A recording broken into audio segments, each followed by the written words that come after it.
through in the lynching of Hafiz Junaid, the 17-year-old who was lynched by a mob in Ballabgarh in Haryana over rumours of carrying beef and face communal slurs.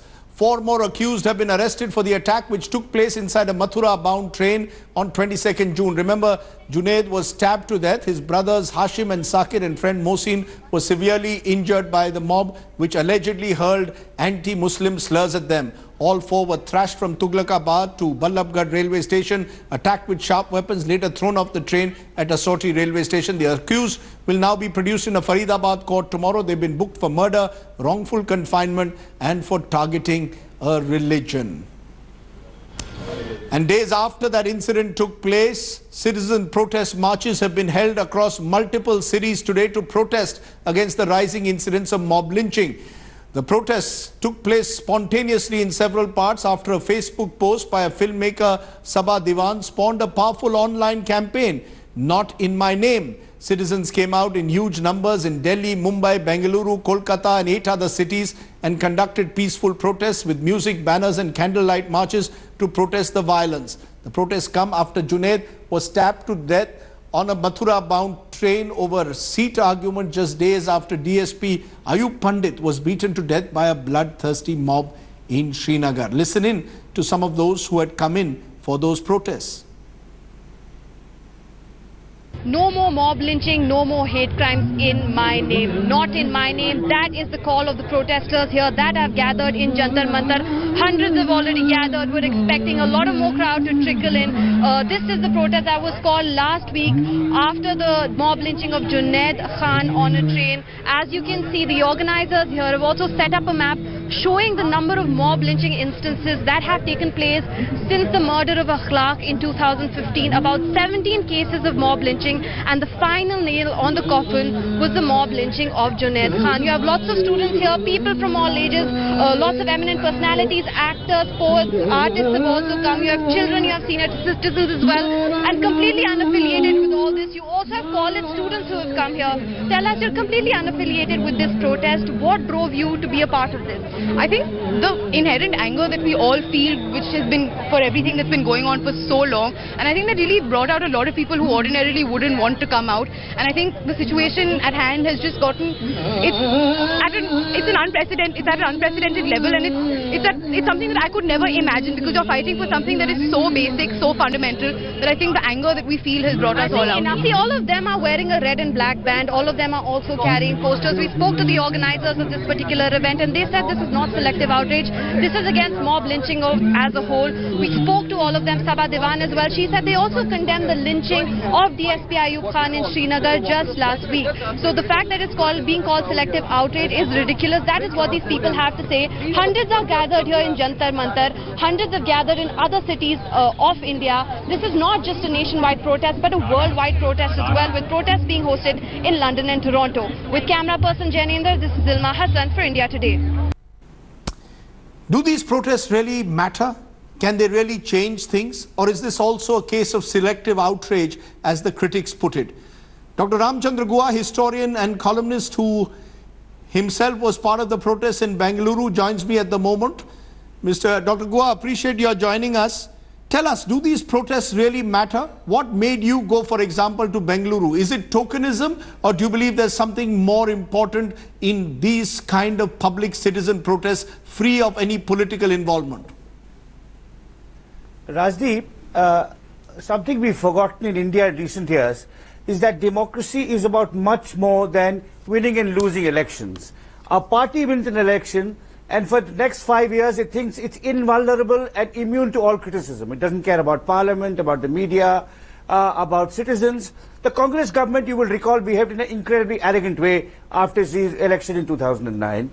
And this Modi government is behaving in a similar way. But democracy is an everyday business. It's about the affirmation of values, of rights, of sensibilities. And what you saw today was a small example of citizen affirmation. That people believe in the values of civility, decency and humanity, values which these lynchings are antithetical to. So I think it's a modest thing, but just because it's modest, it should not be discounted. There was deep sincerity. There were young people. There was no political party involved. There were no flags or symbols of political parties. Lots of students, lots of ordinary folk. And I think it's an affirmation of the democratic spirit of citizenship, and citizenship is an everyday business. Some months ago, I was part of a similar project in Bengaluru against a steel flyover that would have destroyed the heart of the city. Again, that was an affirmation of citizenship, and these are the small acts of citizenship that make up a democracy, not just voting in an election. Interesting you call it an affirmation of citizenship. There will be those who will turn around. The critics will say this is left liberal India trying to assert itself and engaging in selective outrage. That in this instance, because Junaid was a Muslim and therefore people are speaking out. What happens when a Dalit gets lynched in Una? What happens when perhaps a Hindu, upper caste Hindu is lynched? Should protests take place every time there is a lynching? Why only now is an argument that is often made. I'm glad you mentioned the Dalit lynching in Una, Rajdeep. You see, historically in independent India is an unequal, hierarchical and often violent society. And the violence is expressed against three groups in particular, who are Dalits, Muslims and women. So it has happened in different states under different political regimes. But this whataboutery has to stop. The Congress is no longer in power. In 2017, you cannot say, what about the Congress? The BJP is in power. The incident you mentioned about Una happened in a BJP regime. Junaid Khan, BJP regime. Pehlu Khan, BJP regime. Jharkhand, BJP. So if you look at the pattern, lynchings have happened regularly. But for the first time, the mobs who are lynching Dalits and particularly Muslims get a sense that they are protected from higher political quarters. You know the field reports have taken place, Dr. Guha, before 2014 as well. Is the is the Hindu Yuvavahini in charge or is the police in charge? Today there was an authoritative report from India's Men, which you've read, which has shown that 97% of the lynchings since 2014 are aimed at Muslims. Now, let's not delude ourselves here. We are seeing an ugly majoritarianism that is antithetical to the very ideals of India, to the very ideals of the Constitution. Tomorrow, our Prime Minister is going to the Sabarmati Ashram. I urge him to read Mahatma Gandhi's writings on this. Does India belong to the Hindus alone? That is a question that is facing us, and whataboutery cannot dodge that question. The other question, Dr. Guha, which is often raised, is that are there the usual suspects that attend such gatherings? How do you widen the constituency? How do you bridge the urban-rural divide? These are primarily urban, these are primarily educated elite groups which come for such protests. How do you widen the constituency of those who would choose to protest at such gatherings? Look, Rajdeep, I agree, it's a small initiative. I also said that it's a modest act of citizenship, but it's completely spontaneous. There is no vested interest. There are no usual suspects. The only usual suspect in the gathering today may have been me, and I act for myself. And Girish Karnad. The great Girish Karnad. Yes. Who is 80 and came with an oxygen cylinder. He is very seriously ill. He came 1.5 hours by car, walked because probably a kilometer to get to it. He has to carry an oxygen cylinder all the time in the rain. Is this tokenism? A man, Girish Karnad, could be writing one of his great plays. It is an affirmation of citizenship. Girish Karnad at 80 and a young student of 19 who makes the posters. The best poster I saw today, which I actually tweeted, was one of Modi hugging President Trump. Prime Minister Modi hugging President Trump. And the poster said, "Follow your Prime Minister, hug a beef eater." Now, it was made by a student at the Indian Institute of Science. I don't know his name. It may be small, it may be modest, it may be urban, but it is utterly sincere, first. Secondly, it's an affirmation of democratic citizenship. And thirdly, let me tell you as a historian and as a biographer of Mahatma Gandhi, this small, modest, spontaneous protest embodies the best, the most noble, the most inclusive values of our republic. And very interesting, those pictures from Mumbai, people in pouring rain attending it. Sabha Devan is one of the organizers of Not In My Name, Delhi-based documentary filmmaker, and it was your Facebook post, Sabha, that kicked this off. What prompted you to put that Facebook post and put out this hashtag not in my name? What started it off for you?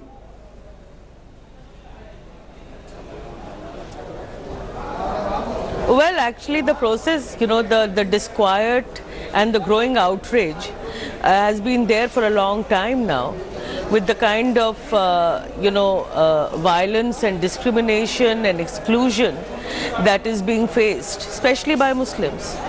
And and the lynch mob killings, who go about killings with complete impunity. They do so because the state does nothing about them. It's in fact conspicuously silent. In a sense, and no action is taken. So would you? There was anger, and I think the tilting point for me and for many of us came with Junaid's murder. And you kept it fiercely apolitical. You're saying it was against the impunity of the state, but you were keen not to have any. Even the few politicians who came were kept away from the stage. Was that a conscious decision to keep this as apolitical as possible? No, I don't. Rajdeep, I wouldn't call it apolitical. I think it's a deeply political act. What we are saying, we are as citizens claiming rights over India and reclaiming the constitution. So it is a political act, but we are talking about political parties. And we are in fact forging our own political discourse here. Right. As far as political parties is concerned, I don't think that, they have in any way contributed or even, I've not heard any political party, opposition party, condemn Junaid's killing. Well, forget about. I take your point. I don't quite see why should we be sharing a stage with them. I think that's important, that where the political parties have failed, citizens have stepped in. Ramachandra Guha, let me therefore give you that final word. Is that what is the significance of something like this? At a time when our politicians, particularly opposition discredited at one level, the government discredited at another, it's important for citizens to speak out how they feel, because many citizens otherwise in this country feel helpless and they feel their voice is not heard. We keep talking of the silent majority, but the silent majority is not heard. Is this therefore, is where we started off, an affirmation of citizenship whenever there is any form of discrimination and targeted violence? Absolutely. Rajdeep, the opposition is corrupt and cronyist. The government is authoritarian and majoritarian. And thinking and feeling Indians are concerned about this and want to assert themselves, as Sabha says, in defense of constitutional values. This is political but non-partisan, beyond party politics. And democracy, as I said in the beginning, is an everyday business. It's not once in 5 years. It's not whom you vote for, though that is important and crucial. Right. It's about values, sensibilities, civility, decency, treating everybody as equal. And I think thinking Indians must be particularly worried about the vulnerability of our largest minority. Let me ask you if India is to be, I think that is something, the pattern of this lynching shows this. So I think people have come out across, the generational divide, maybe not the social divide. There may not be many working class people there. There may not be people from the countryside. But it's a small act, and I think it's the spontaneity, the sincerity, and the values that underlie it are important, even if the numbers are modest. Would Mahatma Gandhi have joined a protest like this, Ramachandra Guha? Well, all I'd say is that the Prime Minister should read Gandhi's speech to the All India Congress Committee in October 1947, where he told the Congress, the BJP is the Congress of today because it is as dominant today as the Congress of 1947. Gandhi told the Congress, whatever happens in Pakistan, India does not belong to the Hindus alone. India belongs equally to the Muslims, the Christians, the Sikhs, the Dalits, the Adivasis, the women, everyone. You should go and read that speech of Mahatma Gandhi either before, during, or after his visit to the Sabarmati Ashram tomorrow. Spoken very strongly by a biographer of the Mahatma, Ramachandra Guha. Sabha Diwan, sorry we couldn't get you earlier because of the rains, but well done. Despite the rains, you've braved the rains to come to the program, and congratulations for the work that you've done in triggering off this symbolic protest. Thanks very much for joining us. Turn to our Only in India story tonight. Now, even as the Haryana government takes steps for the upliftment and empowerment of women, a picture in the Haryana government magazine has put the Khattar government in a tight spot. It shows a veiled woman captioned as the pride of Haryana. Does this mean that the Ghungat is the pride of the government in today's India? Take a look. A picture is worth 1,000 words. A government magazine in Haryana endorsing something that won't find any takers today. Promoting women in Ghungat, calling them the pride of Haryana. Look closely at this picture in the March 2017 issue of Krishi Samvad, a picture of a veiled woman carrying cattle feed on her head. Note the caption, "This is the identity and pride of my Haryana." एक तरफ तो हम हरियाणा का विकास चाहते हैं, महिलाओं का विकास चाहते हैं, महिला सशक्तिकरण के मुद्दे उठा रहे हैं, तो फिर वो घूंघट में रहकर आप महिला के विकास की उम्मीद कैसे कर सकते हैं? घूंघट गलत बात है, आगे घूंघट नहीं होना चाहिए। आगे अगर घूंघट होगा तो लड़की कभी भी कामयाब नहीं होगी। ये सरकार ने अपना वापस लेनी चाहिए ये बात। And on the front of this magazine is a smiling picture of the Haryana Chief Minister himself, who has now distanced himself from the controversy.